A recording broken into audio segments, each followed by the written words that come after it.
Hi everyone, welcome to Chalchitra Talks. Um,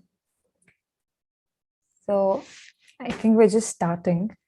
This is another episode of the Underroot VM show, and I am so glad I'm being very consistent with it.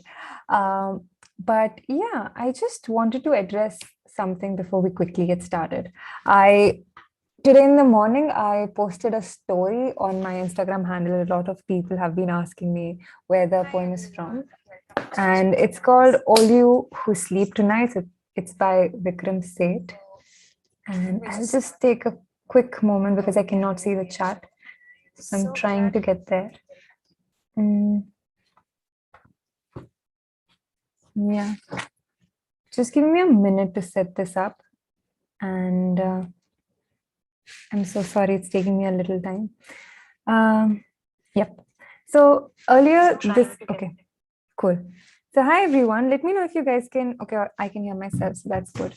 So earlier this morning, I posted a story on my Instagram handle, and it had a piece of poetry called All You Who Sleep Tonight by Vikram Seth. And it goes something like, all you who sleep tonight, far from the ones you love, no hand to left or right, and emptiness above.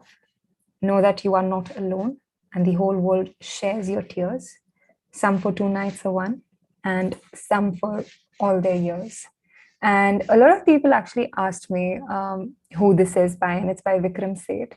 And the name of the book is also All You Who Sleep Tonight. And I got this earlier this week because I think it was recommended on the Alipur Post, which is again another wonderful Instagram handle that you must check out if you do not follow them already. And yeah, if you guys are here, let me know. We have a very interesting guest tonight. There's this podcast that I recently discovered, and it's called Darmiyan. And if you're someone who's from Delhi, or if you're someone who has a Delhi connection, I'm pretty certain you're going to love it. I think I spent good 6 to 8 months of my life in Delhi, and I am in love with the podcast. It's a very interesting story, and I think I don't listen to a lot of podcasts, but this is one of a kind. So if you're someone, definitely check out the podcast. And tonight I have the producer of the podcast, and her name is Aparita, and she currently lives in Toronto, but she writes stories about people, about life from the little I read about her and her writings. And I think immediately after you pick up her writings, that is one thing that you will notice. Her writings are all about people and life in general. And the same reflects in her podcast. She also has a podcast called Khabardar Podcast, where she talks about Hindi cinema. And without wasting any more time, I'll just request her to turn on her video and audio. And guys, if you have any question while we are discussing things, feel free to post your answers here. Hi, Aparita, how are you? Hi, Vani. I'm well. How are you? I'm fine as well. How are you doing? Well, we are pretty good in Toronto. I mean, these days, I guess you begin with like a COVID update, right? So our case numbers are pretty low, Yes. and we are watching the United States with interest to see what's going on over there with the Delta variant. Many of us have a lot of family and close ones in India, so obviously when India was going through its wave, we had a lot of concerns, and we're watching what was going on in India very closely. So it's good for us to sort of see that things seem a little bit under control over there now. So I just wanted to ask you, how are you doing? And I know this must have been a tough time for you as well during the pandemic. No, but I am fortunately doing very well, and all the people that I love are also doing very well. So I am thankful for that. But so I just wanted to ask you, like, before I get to anything, this is something that I've been asking everyone. Um, what are you reading at the moment? That's usually how we start the podcast. I made it sound like, oh, it's going to be a very important question, and you were looking at me like that. But no, what are you reading at the moment?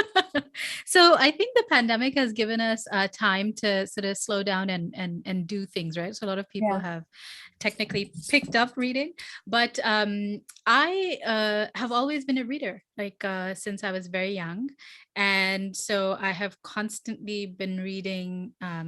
From like children's literature, like I grew up in Delhi, so I still remember like the Champak and Nandan and all those kind of Twinkle and all those comics. Then graduating to other things, and you know, as you get into school, then you start reading various classics and whatnot. And then I actually did my master's in English. I studied English in Delhi, DU.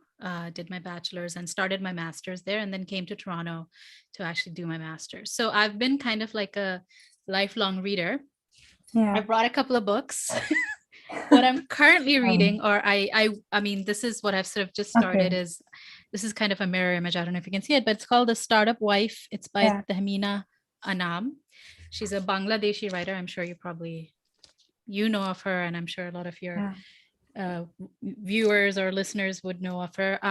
She'd written a trilogy,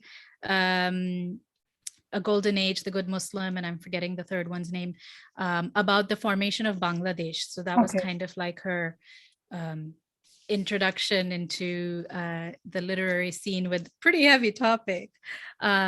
So this is a more of a fun book. It's I remember she had posted on Facebook that you know, this is her first time to kind of take on the, I mean, you could technically call it romance, but it's not really. But it has like that kind of vibe to it, because it's about a young well, yeah, a youngish woman who gets married to this tech guy, and what happens when they have a startup. It's an interest. Like anyway, I just started it, so Nice. that's definitely there.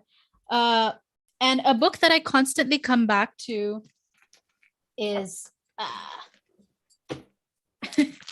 Chimamanda Ngozi Oh, Adichie's Americana.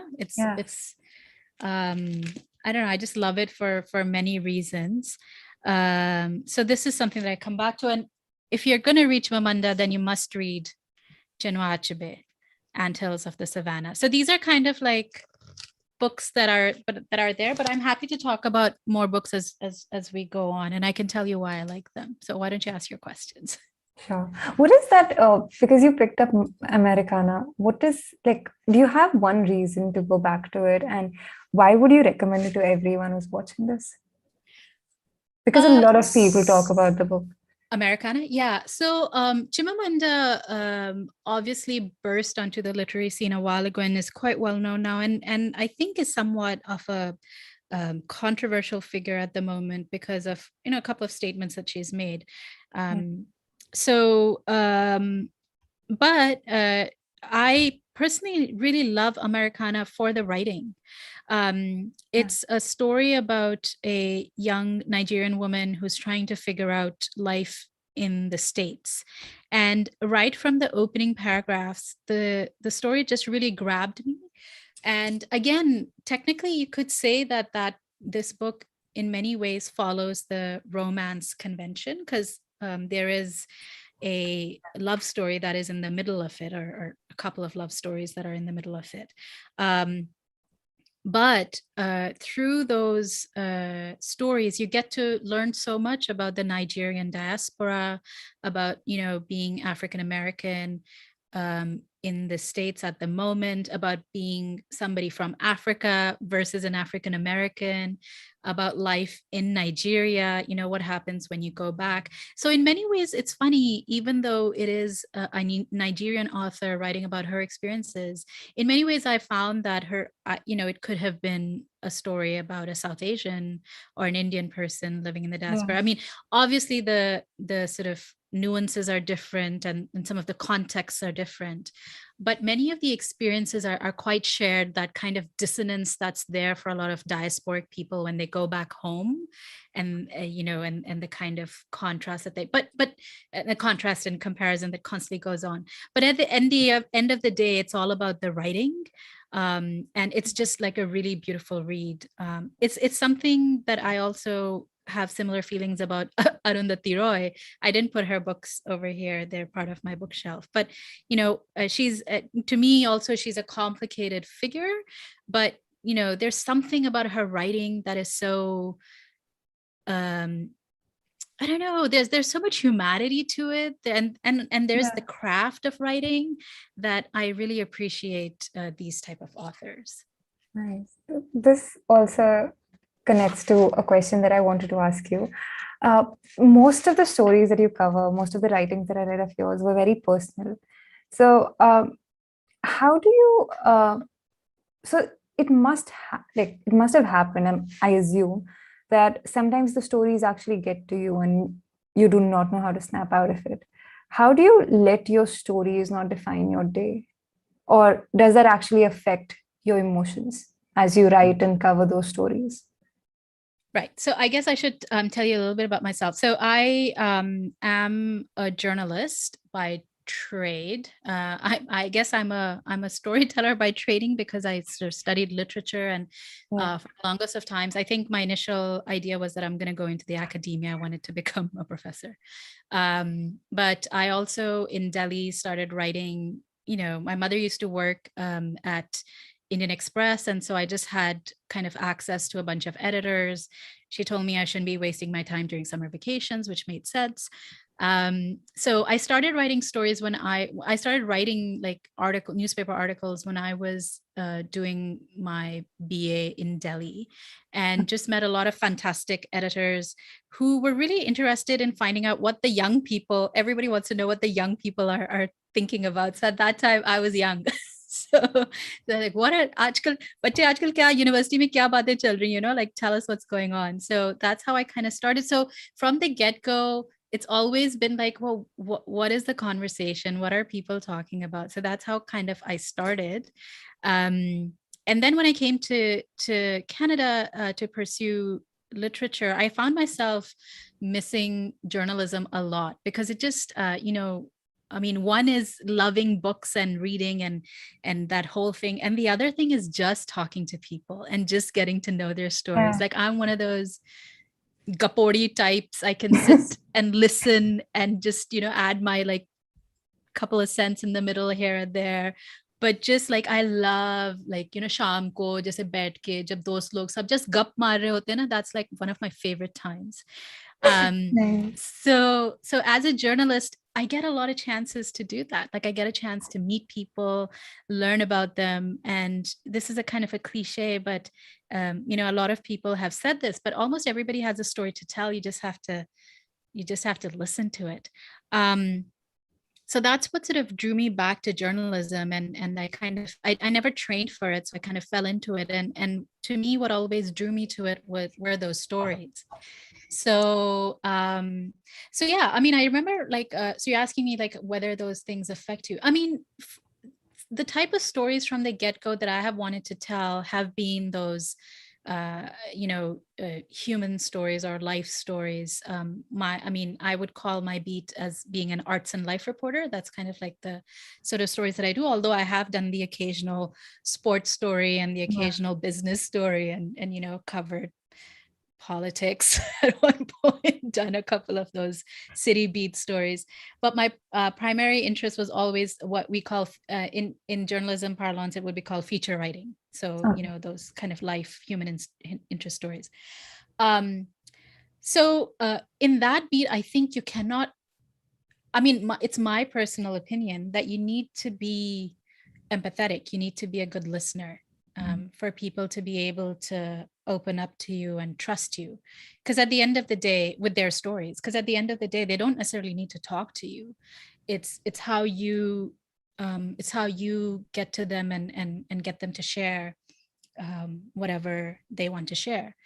So you cannot help, I think, if you're that sort of a reporter, then you cannot help but be invested in that story. So I still remember that one of the first stories that I did as a reporter in Toronto, literally, it was like the second day I walked into the newsroom and my editor said that this woman, she's from Iran. She's a recent immigrant. She's dying of cancer, and she's on her final days, and her mother has been denied a visa.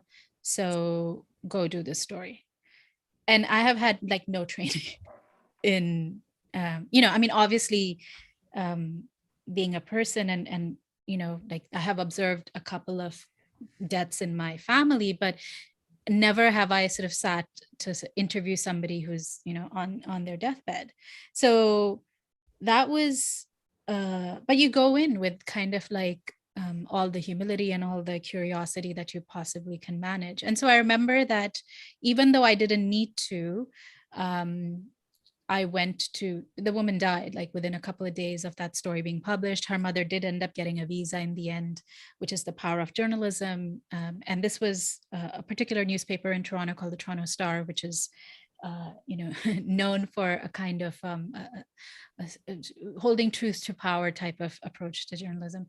Um, so, so yeah, I mean, I went to her funeral because I just felt I kind of needed to do that because I wanted closure from that story. Like I felt that I felt I needed to say my final goodbye. So if I think if now that can be difficult for a lot of people, but for me, it gave me a kind of a way to sort of, get closure, I guess, in a sense, because otherwise those stories can carry with you. So you find your own ways to deal with it, but that's me. I think it happened during COVID with us as well. Like we stream regularly, and especially during the second wave, which was in India, it was really bad. And I think it was the month of May where all of us as creators on channel really struggled with streaming because we would start streaming because it's live. You cannot control where the conversation is going. Everything eventually became about COVID. We were talking about COVID-19 and everyone around us was getting affected. And at that time, I think everyone like mutually experienced what the other person is going through because everyone was sharing anxieties. So I just want to understand like and because everyone was experiencing or sharing anxieties with each other, there was nobody to cheer you up or bring you out of that whole situation. Do you have any routine or any recommendation, for lack of a better word, for times when people struggle with this, when they're not able to snap out of the situation or not get out and look at it as a third person or view it in a way that would just lessen their anxiety? So this is an incredibly personal thing. It will vary from people to people. There are some people who are able to kind of compartmentalize themselves, right? Like they will kind of deal with their grief or their anxiety or whatever in that particular they will dwell in it for that particular moment and then be able to somehow step out of it. And there are other people for whom stepping out of it is not an option. Like it's something that sort of hangs over them. And I think for that, different people have different ways of coping. So I think it's a matter of finding your coping strategy. For me, I think during the pandemic, I mean, I know we're going to talk about Darmian a little bit later, but during the pandemic, I mean, this was one of my, Darmian is kind of like a pandemic project. So this was one way that I coped because I was kind of like, fortunately for us in Toronto, we, and in my own family, we didn't necessarily see those kind of, devastations. Although I know of several people, and certainly when the second wave started happening in India, like there have been some people who are very close to me who have passed away and very young, and it's been really quite your heart breaks because you're like, no, this wasn't meant to be. But for me personally, the thing that I was kind of grappling with, because I have such a close connection to India and specifically Delhi, which is kind of like my hometown. It's the city where I grew up. It's a city where I was a girl. So I was thinking, when am I going to go back? Because I try and come every year or two. So writing for me became a way to kind of memorialize that. At that same time, a lot of people were just calling each other, like just, you know, checking in on each other, like randomly. Before this, I think you sometimes would send text messages or whatever. I often tend to just call people, just pick up the phone and call them, and hopefully I get them. But at that time, it was really quite interesting to see the number of times people just kind of reached out and just wanted to talk. And I think that the space that we gave each other to just listen to each other, or just even not listen, even if it was kind of like being quiet in each other's company, I think that was affirming for a lot of people. For me, another thing that I mean, I do anyway is just go on walks. And so I did a fair amount. I mean, it's that's something I do in general anyway, but I think during the pandemic, it became another thing for me to just kind of notice things, because kind of life had come to a stop. And so all of a sudden there was, you must have noticed this in Bombay as well, where, you know, the birds were out, and there were all these like Yeah. things around you that was like, oh, okay, this has happened. So finding those moments, like small moments of joy, small moments of respite, I think, um yeah, was a way that a lot of people coped, and certainly I coped. Nice. As a host, whenever you go out and talk to people, or even like you host a podcast of your own, what are the things that you do to make the other person comfortable? Listen. Yeah. I mean, I know this is like such a, but I mean, this, to be honest, like this is one of the first things that you will, okay, so as yeah, so after becoming a print journalist in 2005, radio came calling, like some people over in Radioland in Toronto. Our national broadcaster is Canadian Broadcasting Corporation, CBC, had read some of my pieces and were like, you know, do you want to come do some pieces for us? And I was like, I don't know how to do this. I know how to write. I have no idea how to do radio. And they were like, well, you just need my mentor, Nick Davis, he said, you just need to know how to tell a story. The rest we can teach you. So one of the first things I learned was to listen, to really listen. And this isn't as part of all host training or whatever, is you really, uh, one thing is just hearing what the other person is saying, and the other thing is to actually listen. So the way to make somebody comfortable is to really listen, to lean into their story. If you can, before the interview starts, you know, have a chat with them. Just try and sort of figure out what makes them tick. I mean, you have a different kind of a show. I've worked on some daily shows where there is no time for that sort of pre-interview chit chat. Yeah. But you know, then there's other people who try and prepare the guest for whatever is about to come. But the central part of it is listening. That's the main thing, and the rest, just try and make the person feel as comfortable as possible that, you know, they are Do you have important. any, I'm so sorry I cut you off. Yeah. Do you have any no-nos for, like, if you're hosting someone, what are the things that someone should not do? Obviously, bad listener would be one, but Yeah, don't talk over somebody.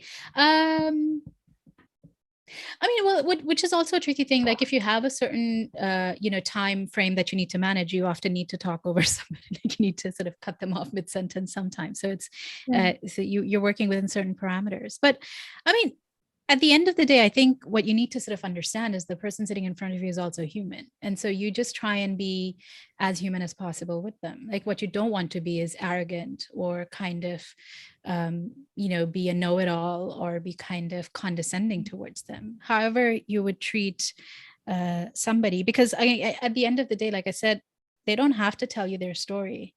They don't have to give you anything. They don't owe you anything.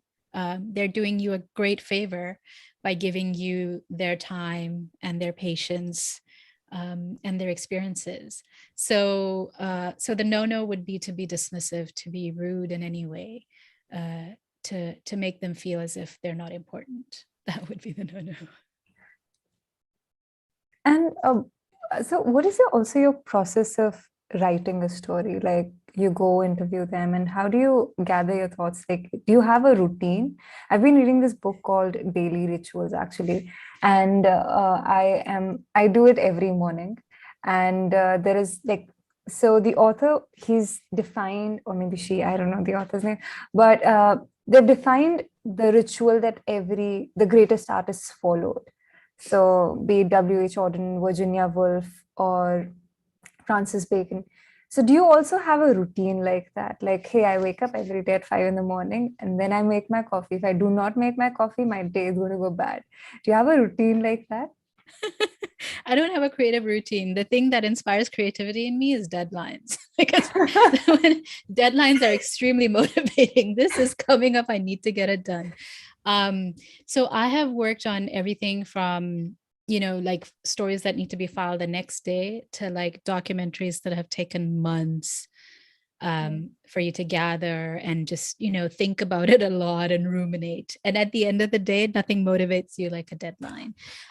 So I don't personally have like routines per se. I mean, the authors that you're mentioning are sort of very well-known established literary figures, so that's a different type of a writing and a different type of a routine, and I can understand how routine would help, because otherwise sometimes you can just let procrastination take over. Like when I've done documentaries, I've done so much laundry, it's not even funny. Or, you start noticing all sorts of dusting that needs to be, I hate dusting. So but then at that time, it's like you notice, oh yeah, that shelf needs dusting and that also needs to be done. And I'm thinking as I'm dusting, so it's okay. So that can happen. So in that sense, routines are certainly important in that, or can be important or can be invigorating in that you come to your desk and you sit down, and no matter what, you just try. Because at the end of the day, if you don't do that, like, I mean, writer's block is a thing. Like there are times when it's not coming, but you need to start writing something, and eventually it will come or it won't come, and then you need to sort of figure out a way to just make it work somehow. Not everything is going to be perfection, right? So that routine is certainly necessary for me personally, because I'm a journalist, so I do have kind of like a 9 to 5. So my routine is I wake up in the morning. My 1 cup of tea is very important to me, otherwise I just do not wake up. So the chai needs to be there, and it needs to be mere haath ki chai. Like किसी और के हाथ की चाय होती है तो like I need my own haath ki chai. And then yeah, like, I mean, I also have found that being physically active helps me a lot. So the walk in the morning, or these days I've been doing some basketball drills with my kids. So once that's done, then I'm like, okay, I can now sit down and start whatever, like my whatever, if I'm chasing something, if I'm writing something, and then taking breaks in the middle, like just going and stretching, because that's really very important too. So that's kind of my routine. It's funny that you mentioned dusting, because that is something my mother used to make me do. She would never dust anything herself off. And my sibling and I would take turns, and we would fight and argue and put it on each other, like, hey, today it's your turn, go. But It's like the most useless thing. It's like फिर से आने वाली है वो धूल तो क्या फायदा. But then वो फिर एक जो परत जम जाती है धूल की, and then you like, hate this it. is not Like, good. yeah, then it triggers your OCD. But yeah, how important, like, so how do you unwind actually when it's been a long day? How do you unwind? Like, I don't, it's just, it interests me, because I don't know, I think you can tell about a person by the way they unwind, or by the routine they keep. You can tell a lot about themselves. I don't know if I can tell anything about the other person, but it's just very interesting. Like, I listen to the songs of Govinda, and it just brightens up my day. But like, what is it for you? The songs of Govinda. Oh, Govinda, like aankh mare types.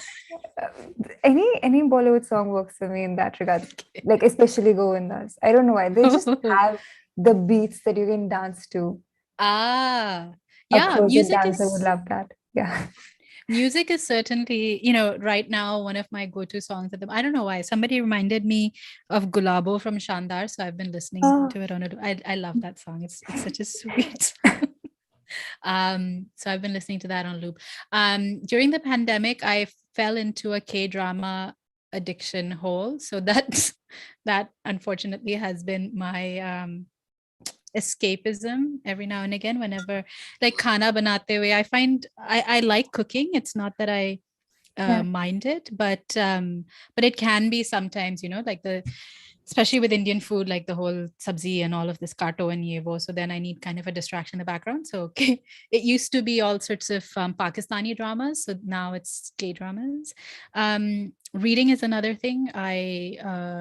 We have fortunately an amazing library system over here, Toronto Public Library, and they have a wonderful sort of, you can borrow things online, so you can get them on your phone. So if I don't have a physical book, sometimes I'm just reading on my phone. I've been reading this, I've been hearing a lot about, I keep on looking at various lists of like books that people are reading. So there was this book called the Great Godden. So I just started it like 2 days ago, and it's been an interesting couple of first pages. So I'm looking forward to it. How does borrowing of digital books work? So how do you know you have to return it? Can you just not? Oh, so you borrow it for like for most books it's 21 days. So I'm talking about the Toronto Public Library system. For most books it's a 21-day Okay. loan, so it's on your phone for 21 days, and then after that it just basically disappears from your phone, or you can return it to the library if you finish early. Then we have something else called Best Bets, which a lot of people are kind of reading or talking about. So those are usually on your phone for 7 days. So there is a limit to, of course you could always borrow those books again.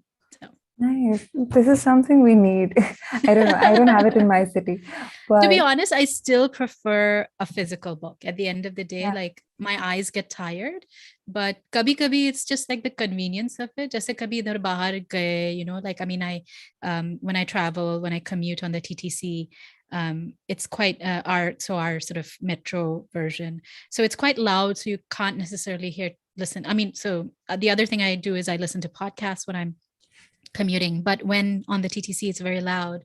So at that time, these books on my phone are great because I just swipe and read. Do you also have some favorite podcasts that you've discovered recently? Because I'm kind of in the business, so it's one of those things that I'm, on it all the time. I'm a news person, so I do listen. I have the regular, you listen to the Daily and The Economist, The Intelligencer, Today Explained. But one of the podcasts that I'm really enjoying is something by The Atlantic. It's called The Experiment. Okay. And they have some sort of fascinating, it's about America as just being an experiment. So, it's sort of figuring things out. So that I also listen to. What else? I'm just looking at my there's another podcast called The Cut, which is from a very sort of feminist perspective, like a female perspective. So I quite enjoy that. And if you're into the craft of podcasting, then there's something called How Sound, in which they kind of break down what works in different podcasts. So if there are any sort of podcast junkies out there and you want to create your own podcast, then you might want to listen to How Sound, because it's got some great tips and tricks and I just stuff in noted there. down the name of the podcast. Oh, I can send you a list. Don't worry. Thank you. And what are there any books that you've discovered during the lockdown that you really liked? Your pandemic discoveries? So there was during the pandemic, I was actually invited by the Toronto Public Library to do a bunch of like author talks. So during that, there is a Korean American writer called Steph Cha. And she started out as kind of like a genre writer. She wrote a lot of kind of crime thriller type of novels. And her protagonist is this young Korean American woman who sort of falls into detective work. And through the stories, you get a sense of kind of like the underbelly of the Korean American diasporic existence. But recently, she, I think the book is called Your House Will Pay or something I'll try and look it up, but I think it's called Your House Will Pay.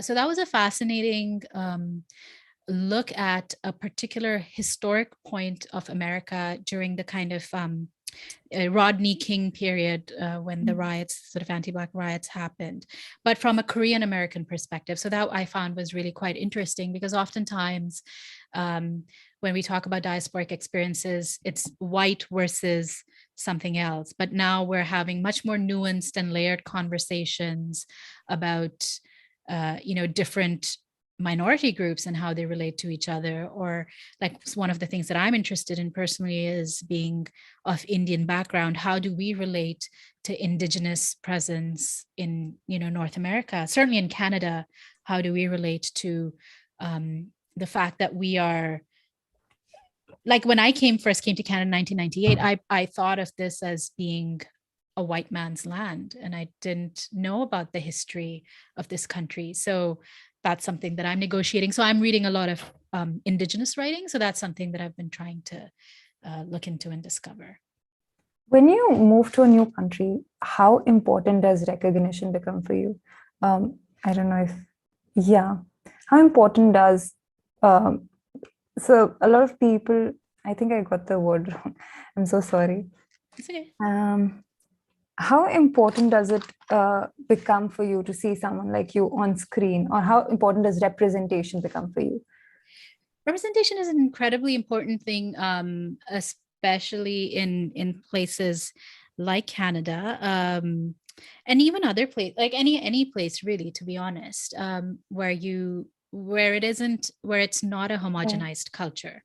I mean, representation matters even in India, where it is such a multi-ethnic, in many ways diverse country, which I think which was something that the founders, our founding fathers and mothers of India actually did understand a fair bit, tried to accommodate in many ways, but I think we've perhaps lost our way a little bit.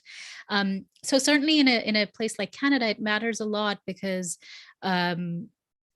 the sort of, you get a sense of the power structures that are in play, right? And a lot of this is the process of colonization and all of these sort of things, which is also relevant to people in India.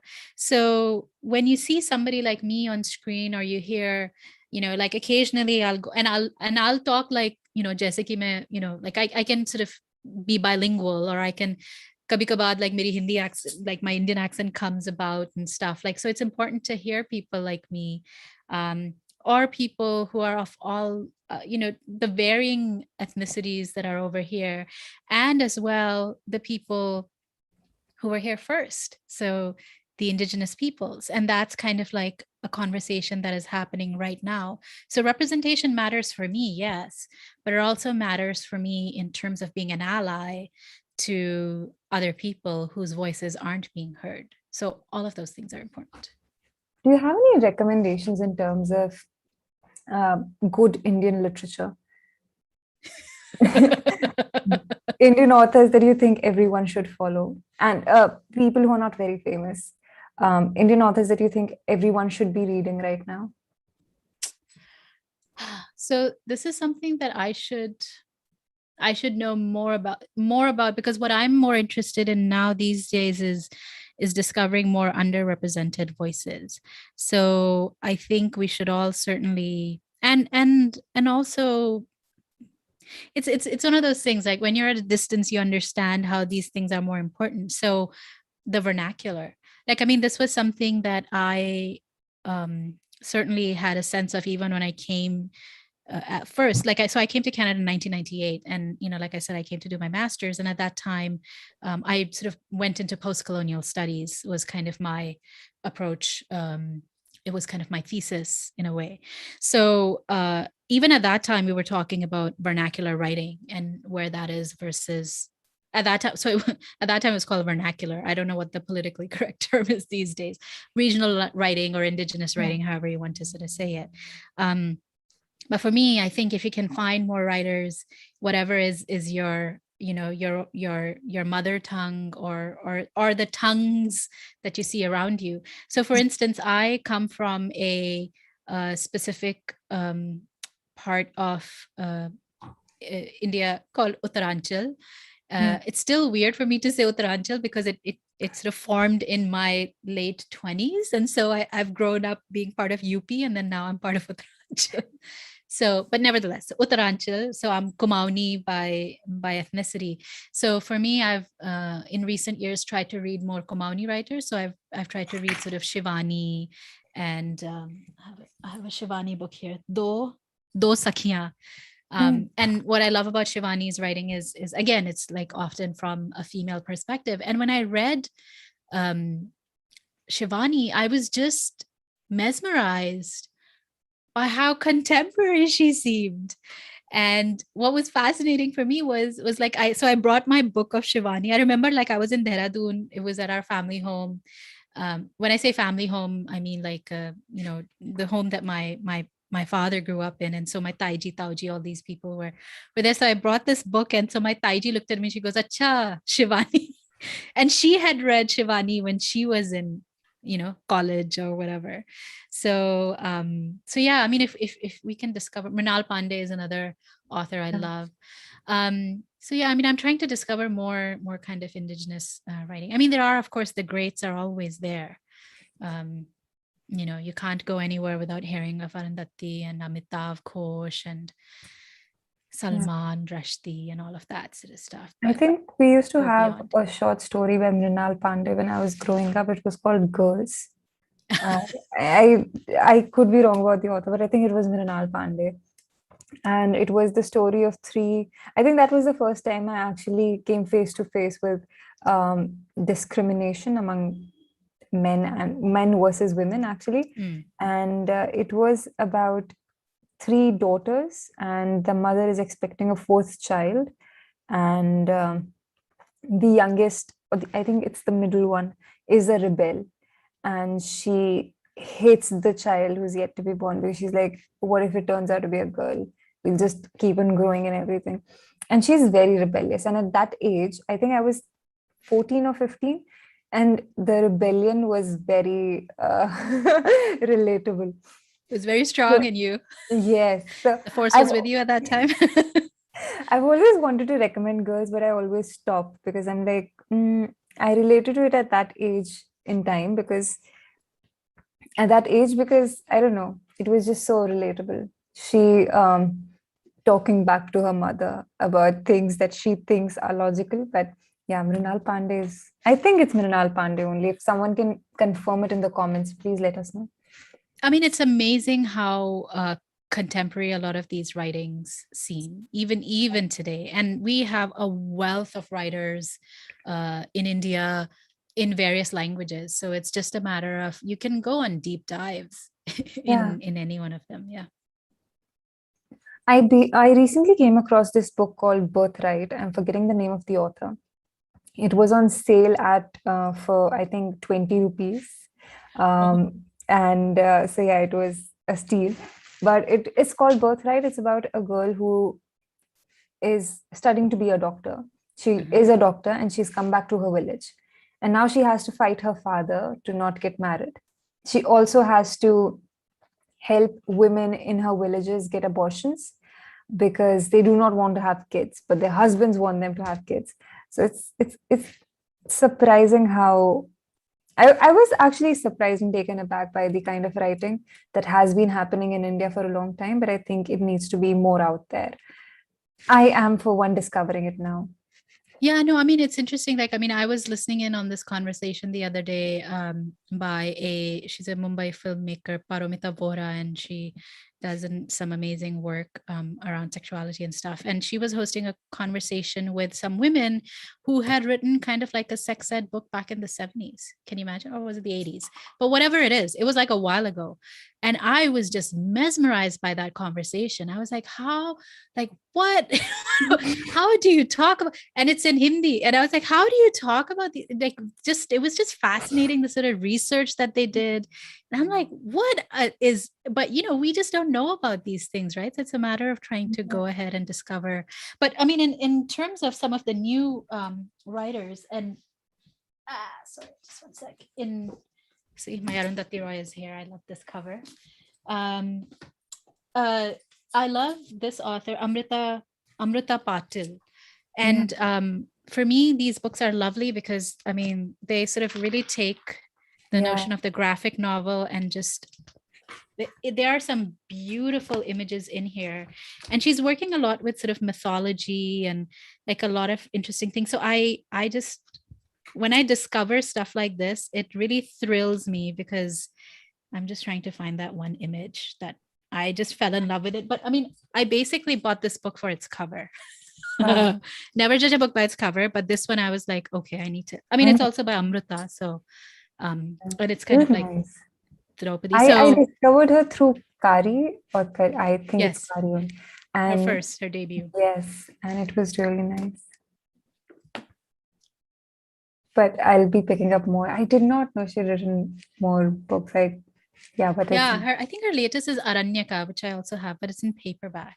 But these, I mean, these are going to be, you know, like they're just nice. They're, I just flip through them every now and again just to just look at these beautiful paintings. I sometimes tend to make notes of things that I need to check out immediately after the conversation gets over. So yeah. That's nice. I also wanted to ask you about Dharmiya because it was such an interesting concept.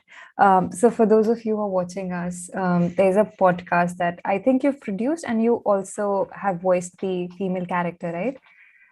Yeah, so I wrote it, I produced it, I directed it for the most part, although my co-star in it, Ali Kazmi, who's a brilliant, super famous Pakistani Canadian actor. He's in Deepa Mehta's Funny Boy, and is really well known in Pakistan. His parents are super famous, Rahat Kazmi and Saira. So I mean, if you watch Dhoop Kinare, the PTV drama, Dr. Ahmer is Yeah. is Ali's father. So he helped me direct as well. He kind of yeah. So I mean, I wore a lot of hats on that particular podcast. I But it's also actually a mixed a wonderful fair bit of it. podcast. For those of you watching us, check out Dharmiyan. It's available on Spotify. That is where I actually am listening to it. But is it also available on other platforms where Yeah, people you can, wherever you get your podcast, you'll be able to listen to it. And if you go to dharmiyan.com, you can also just listen to it on the website and then see all the lovely images that Yeah. go. I actually started listening there, then my battery started running out faster, so I switched to Spotify. But yeah, so in case, guys, if especially if you have a Delhi connection, listen to the podcast. It's amazing. But how did you actually start writing it? Did you miss Delhi in some way, and is that how the podcast came to be? So I miss Delhi all the time. And that's probably Yeah. because my formative years were spent in Delhi. So, you know, like whenever you look back at your, you know, and you oftentimes you look back at your teen self or these really, you know, these friendships that meant a lot to you at one Yeah. point. That's it's that period. And so for me, that was Delhi, and you know, late high school, university, college was all Delhi. So as I mentioned, like during the pandemic, I was really before this, I had actually produced a radio documentary about Delhi and my connection to the city, and how this was for the CBC, and how my kids are not particularly fond of coming back going to Delhi because it doesn't have as much meaning for them, but it's kind of become like a pilgrimage for me, and I try and take them along with me on this pilgrimage, and they're not that interested. So Dharmiyan was kind of like one of those things that yeah, I mean, I was kind of thinking about when is now going to be the next time that I'm going to go to Delhi. Uh, when will it be safe? When will it be okay? Even if I go, how long will I be able to spend there? Can I go to, because whenever I come back to Delhi, like like I land, and the next day, if not the day of, then the next day I have to go to like eat golgappe at Bengali market, or I have to Yeah. go to Khan market for something, or I have to go to South X for something else. Like one of these things needs to happen. The golgappe for sure. So so yeah, so I was just like, you know, these rituals of mine, like I don't know what I'm gonna do next. And like I said, at the time there were a lot of phone calls also happening, a lot of old friends all of a sudden checking in. And so just this idea came to me of you know, these two friends who had, or you know, ex flames, I guess, who hadn't been in touch for a long time, and they suddenly reconnect, and what would happen if they met on the streets of Delhi. So that's kind of like the where the idea came from. And one of the first things I did was I had talked to Ali about other things before. I'd interviewed him in the past, and I kind of just was like, I have this idea in my head. Do you think this makes sense? And he listened to it, and he was 100% on board. So that gave me the kind of push to write it. And then, yeah, I just ended up making it, because otherwise half of the time these are just ideas in your head. They never go anywhere. Nice. And how has the feedback been like from people who've been listening to the show? Because I haven't listened, or I haven't found or discovered any podcast like that. And I think it's one of a kind. Oh, thank you so much for saying that. So, I mean, when you're in the process of making these things, you think that you're doing the own, like this, there's nothing else like this, or at least you tell yourself that. Ye kahani kabhi pehle pata hi nahi gayi. But no, to be honest, like, I mean, I don't know too many stories in contemporary popular culture. I'm sure there are many, if I dig down deep enough in Hindi cinema and other forms. But in contemporary times, one of the things I keep on, especially being an arts and life reporter who covers Hindi cinema a fair bit, one of the things I kept on hearing from a lot of actresses who reach a certain age is like, there's no roles being written for 40-year-old women. And that perspective is often missing. You'll see the very young, the chulbuli, the kind of muse for the male character, all of that, or you'll see the very old, but the adher umar ki aurat is kind of missing. And I was like, okay, I need to and I'm sort of that age, right? And so I was like, and there are so many interesting things going on. So I kind of wanted to give voice to that. But also, like, I as somebody who listens to podcasts quite avidly, and listens to English fiction podcasts quite avidly, I didn't know that there was too much that was being done in terms of Hindi fiction.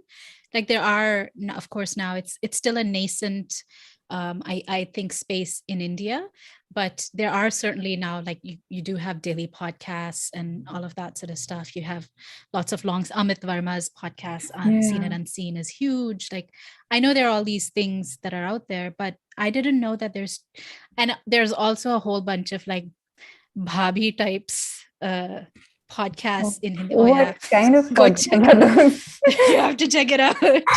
There's a lot of interesting content out there. But I mean, this type of a story, which I was trying to tell, a fairly sensitive, and, like I said, from the perspective of a middle-aged woman, I didn't think was there. So yeah, there was just this kind of fascination of trying to tell this story and trying to tell it in a deeply immersive way, which I'm used to as somebody who consumes a lot of English podcasts. And there's a lot of really fun and experimental and interesting things being done in the English podcasting world. So trying to bring some of those craft, some of those ideas and thought processes to a Hindi speaking world. I mean, so I was like, yeah, let's try this. So it was a bit of an experiment. Nice. Do you also have any, so most of the podcasts that I've come across are either conversational or they just discover a new topic. There are not many that, like yours, that actually tell a story. There is another one that I discovered, and this is something I'd recommended on the channel. It's called 365 Stories. I want to tell you before we both die. And are there any more podcasts like these that perhaps, that you know of, that are not conversational in a way, or they are just not dedicated to one topic, but are story based? There are tons of them.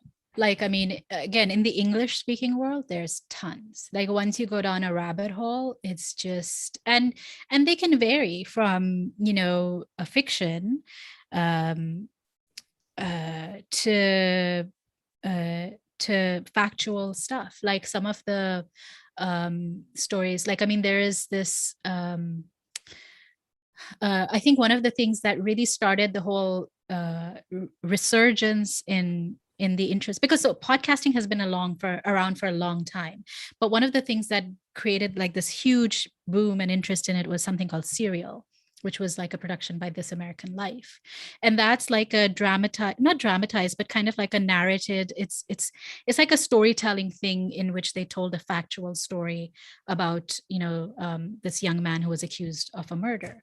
So and then the same people who brought you the same people from This American Life who brought you Serial produces something called S-Town.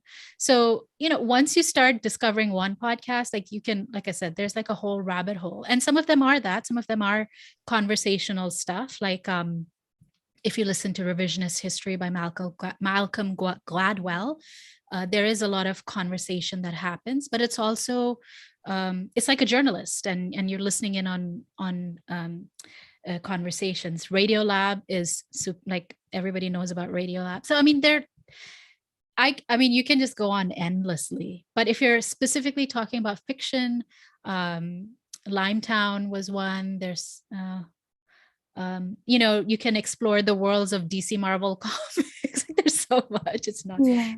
Blackout is another one which had in the first season it had Rami Malek.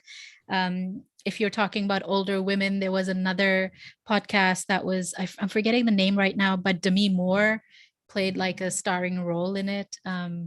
Yeah. So there's tons. Like it's so much. There's also this when we talk about representation of women who are in their like Jo Beach Ki, you said.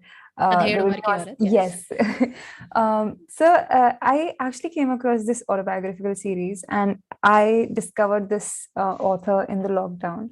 I cannot stop talking about her. And her name is Deborah Levy, and I recommend it in every podcast to everyone who comes on the show. And I'm so embarrassed by now because it's just become a pattern. But when you said that, I was reminded of this book, and it's actually, I think, one of the many reasons why, and I realized it after listening to you, one of the many reasons why I really like this autobiographical series is it's because it represents that woman that we never talk about. And all of us are, in a way, like that. So, for example, there are 3 books. The first book is about her 40s. The next book is about her 50s. The third book is about her 60s. And in her 40s, she talks about, it's a feminist reply to George Orwell's Why I Write. It's Deborah Levy, and it's Things I Don't Want to Know. And I just love how she talks about dreams, and I do not remember where I was getting with that. But are there any books that you would like to recommend to people, or in general shows or anything else that you also have for women out there who are in their, say, 30s or 40s? Or maybe anyone who should, like, books that you should have read by the time you hit a certain age? That one I'd have to think about. I mean, it's, again, what's interesting to me is that it's only when you become, I think it's the folly of youth, right? Like when you're in your youth, you kind of, it's all about that particular point of time. It's all about you're kind of in it, everything is happening, is exciting, and like your mom and your grandmom might be interesting, but really who's that interested in their lives? And you kind of, I think a lot of things are sort of taken for granted. And कई बार वो होता है कि वो जब वो बोलते हैं कि जब तुम्हारे बच्चे होंगे तुम्हें पता चलेगा, या जब तुम हमारी उम्र के होगे तब तुम्हें पता चलेगा, तब बात करना हमसे. And you're kind of like, yeah, whatever, it sort of washes over you. But then once it's on, I mean, it's true. Like once you start reaching a certain age, you're like, oh, I now understand why that happened, or acha ye isliye. Because a lot of times, especially if you're, in many ways, I think I was perhaps just I'm perhaps like a decade or 2 older than you, but I think I went on a similar journey as you, as having a fairly rebellious, teen kind of thing. And then sort of finding, you kind of make your peace with it. But when you're in that headstrong sort of space, a lot of things just don't make sense to you. You're like, why are you doing this? Like, why do you take it like that? Why do you continue to be this way? But it's like when you have experienced life to yourself, then you're like, oh, I get it now. So so I think it's one of those things that you discover later on, like, now I'm discovering authors who have had this experience. So for instance, there was um, an author, I'm forgetting her name right now, I'm forgetting the book's name, but she wrote, it's a fictional story, and in the movie, Kate Blanchett, there's a movie adaptation of it, and Kate Blanchett plays the character, but it's about a wife who basically disappears one day. She just runs away. And so there are these stories that are out there. Again, it's a matter of kind of discovering them. I don't have a handy list right now. I can certainly think of a couple of I mean, it's sort of in my head, but I just don't have the No names at the problem. tip of my tongue. So I can make a list for you and let you know, because this is a topic that's certainly very close to my heart. But Great. I mean, there are characters that stick out for you, right? Like, I mean, whether it's in TV series or whether it's in movies. Like, for instance, when I saw a movie like Sherni Yeah. recently, and Vidya Balan's character in it is really fascinating to me, because she's negotiating all sorts of stuff and all sorts of ek nikamma sa pati, ek nikamme se boss, फिर जंगल बयाबान में अकेले, it's kind of like, oh my god. And then you're FaceTiming with people. It was like hilarious. I was just like, yeah, this is it. This is what happens. And I mean, I don't think that you always, I mean, I think men can write, like, this film was written, I think, by Amit Masurkar. So pretty sure he was the writer. He certainly directed it. So it's not that I don't think men can't write compelling women, but I think women bring a perspective to this. So if Yeah. it's like a film by Zoya Akhtar, I'll watch it because I know that there's a certain perspective. If it's by Rima Kagti, I will watch it. So if it's a film starring Konkona, for the most part, I'll watch it. So if you see like A Death in the Gunj, which is her directorial debut, I love it for so many reasons. But then a film like Lutera is also really quite interesting to me. So I don't know. I mean, I find moments, but this is not, or a series like Pushpavali is fascinating. So which is Sumu Sati, right? I think is the name of the comedian who does Pushpavali. It's on Amazon Prime. So yeah, I mean, I hope to discover more of these, because I still think that we need to hear more of these stories. There are not enough of them being written. Nice. What are the Bollywood movies that you can rewatch n number of times? Chashme Or Badur is my go-to, because it's like whenever you talked about sort of comfort things. So Chashme Badur is kind of like my comfort film, because it's just so loved. Again, Sai Paranjpe wrote this, right? Like back in the was it late 70s, 80s. It's Delhi in like a time capsule, and Deepthi Naval, Farooq Sheikh, Rakesh Bedi, Ravi. I mean, it's just like, it's amazing. I love Saeed Jafri. I love that whole thing. I'll watch Humpty Sharma Ki Dulhania every now and again. nice. Are There's there any something about, movies? I'm so sorry. Are there also any movies that you used to school your kids about India? no, because it's such a I mean, they need to grow up a little. My kids are still pretty young, so they need to grow up a little bit for me to be able to show them the sort of movies that I want. Like, I mean, I love Udan by Vikramaditya Motwane, but it's a very dark film. I love it for its poetry. That's what I love it for. I mean, it's a very intense film. I mean, I showed my kids Chiller Party, just because it's kids and it's Yeah. Bombay, and it's that whole kind of like, subkid nicknames and all of that, and Jangia and all of this. Like, it was, Yeah. I was just like, like we used to grow up, like kids, like groups of kids used to go and hum aise jaate the, hum aise karte the, and they have no concept of this at all. So but no, I mean, at some point it has been my plan to watch Gunjan Saxena with them. Like, I want them to watch that. I mean, Sherni is something that I could potentially watch with them, but they just won't get a lot of the bureaucracy and all of that. Like, they won't get a lot of that context. And they are spoiled, because Disney and Pixar and all these amazing houses make amazing films. So we loved Luca, which is a brilliant movie for kids and adults. I loved it. So I would love to see like a Hindi Luca if possible. Kab banegi, I don't know, but Yeah. yeah. But that's a great film. I also liked Soul, which was released quite Yes. around Luca, but there was not much of a conversation around that movie here, at least in India, or at least in my circle. A lot of people everyone was talking about Soul, but not many people were talking about the movie. Yeah, I mean, that movie is a little tricky because I mean, it is beautiful for all the jazz and this kind of deep dive into a particular subculture of New York, Yeah. and just the way that the African American, the Black experience was represented. Just getting the lighting right on the skin of people is such a huge kind of a thing. So all of those details was amazing.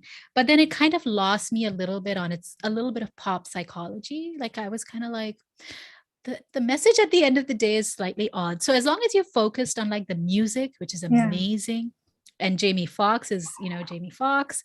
So Tina Fey was a lot of fun as well. So yeah, I mean, as long as you focused on that sort of stuff, it was great. But Right. yeah. That's cool. So I am just quickly gathering my thoughts to see if in case, is there any question that you think I should have asked? Or is there any topic that you think I I mean, I don't know. You wanted to ask me a little bit about podcasting and sort of how I think kind of like some of the process, and I think at the end of the day, it's whether it's podcasting or whether it's writing or whatever. I think at the end of the day, what you really need is a story. You need to be really passionate about wanting to tell the story for whatever reason. Yeah. Like jo raaton ki neend uda de types, na? And that happened to me with Darmiyan. I was like, फिर क्या होता है like I'm thinking अच्छा फिर वो इधर जाएंगे फिर क्या होगा and I mean certainly I borrowed a little bit from my own kind of life and some of the personal Yeah. experiences I've had in going to these different places, or conversations I've had or overheard between other people, other sort of, boyfriends, girlfriends in the past. So but for those couple of weeks, like it really would keep me up at night, and like that last I mean, you haven't come to the end, but there is like like when you listen to the epilogue, I'm really really kind of curious to hear to hear what you will think about it. So I hope you and I have this conversation later, but I want to know, like, what do you think of that door slam in the end? Oh, So did I'll you leave just it give at me a that. spoiler? No, I didn't. There's a Okay, door cool. slam, so I want, because I thought a lot about that door slam. So Nice. yeah, so I'm really curious to know what you and other viewers or your listeners think about that door slam. So Nice. when a story keeps like you awake, you will find a way to tell it, whether it's podcasting or writing, and a lot of times it's the craft of it. You will figure out, but yeah, getting that story first is key. Nice. And before we go, do you also have any recommendations in terms of places people should visit in Delhi? Not the monuments, but the usual Neighborhoods? places. Yes. How about this? Like the next time I'm in Delhi, I'm going to do a tour. That'll be wonderful. Come join me for a Delhi tour. No, Sure. I mean, Delhi is huge. It's sprawling. I mean, I Do have you a have any certain. favorite places where you go, like, okay, like, so for example, personally for me, I love the rolls you get in Karol Bagh. Ah. And yeah, so like, do you have any places where you, like, अगर आप दिल्ली जा रहे हो, यहाँ पर आप चाट पकौड़ी खाकर आना. Nothing नहीं, else. वो Like, तो सबका होता है ना. लाइक आई मीन, जब हम बचपन में थे तो यूपीएससी की चाट वाज लाइक फेमस, तो सब लोग यूपीएससी की okay. चाट खाने जाते थे, और वो यूपीएससी की चाट अभी तक मतलब है. So it's like what have you grown up with? So I mean, I mostly grew up in South Delhi, for an assortment of reasons, mainly because my father was part of the sort of bureaucratic services. तो वो जो हमारे जो flats थे, वो they were all sort of around these sort of neighborhoods. So my growing up, Shankar Market was the place that I went for all my darji ke kaam, and I still go for my darji ke kaam to there. So which is why Shankar Market is a thing in Darmiya. And one of my favorite places to this day is like that whole Mandi House, Bengali market, that area, because I grew up with my mother, who at that time was often writing as kind of like a dance critic. So I have like these wonderful memories of going to Kamani Auditorium or going to Bharatiya Kala Kendra or the Shriram Center or Kathak Kendra, like just hanging out in that area. And then Mandi House is there, so you have a lot of plays and stuff that happen there. And then Bengali market is like a stone's throw away, so you go there for your snacks and yevo, and whether you're a Nathuram person or whether you're a Bengali sweet house person, you becomes like a thing. So yeah, those are kind of like my go-tos abhi tak. But Delhi Haat is another place that I love that. I adore that space. मैं कभी भी जा सकती हूँ दिल्ली हाट. फिर कोई मेरे से कहता है चलो कुतुब की तरफ चलते हैं, मैं चलो. That's amazing. Nice. But thank you so much for joining us, Aparita. And I hope you had a lovely time. I hope I wasn't a bad host and I was a good listener. But yeah. You were an amazing host, and just keep on doing what you do, and you just get better and better and better at it. Thank you so much. And is there something that you'd like to tell our viewers before we go? Listen to Dharmiyan. I mean, of course, yeah. No, I mean, I genuinely would love for people to listen to Dharmiyan, because it was and Khabardar. Khabardar is this podcast that I do with my co-host Baisakhi. The two of us, whenever we meet, we always end up somehow or the other eventually talking about Hindi movies and pata hai kya hua fir aur usne ye kaha and whatever. So Khabardar is kind of like our fun thing that we sort of discuss Hindi cinema through our particular socio-political lenses. So it's a little different than your average Bollywood podcast, I would like to think. But Dharmiyan, especially because it was such a passion project, and I still think that a lot of people haven't really heard it, because again, like I said, the podcasting space is fairly new in India. So the discovery part is super important. So I'm so thankful to you for giving me the space to come and talk a little bit about, about the show here. So yeah, I mean, if you can listen to it, and please give me your feedback, like especially the criticism, because I hope to make more, and all your critiques are going to help me make better stories. And I want to tell more stories of Adher and other Umar ki aurtein. So I want to tell stories about teenagers and young women and older women and all sorts of women you haven't heard of. Wonderful. So, yeah. But thank you so much, Aparita, for joining us. Thanks, Vani. Thank you guys for watching, and do listen to Dharmiyan. It's available on all the streaming platforms, and it's a wonderful podcast actually. And if you're someone especially who likes Delhi, go right now and listen to it. It's an amazing podcast. And I'll see you again tomorrow, hopefully. And I'll just end the stream. Thank you for joining us. Bye, guys.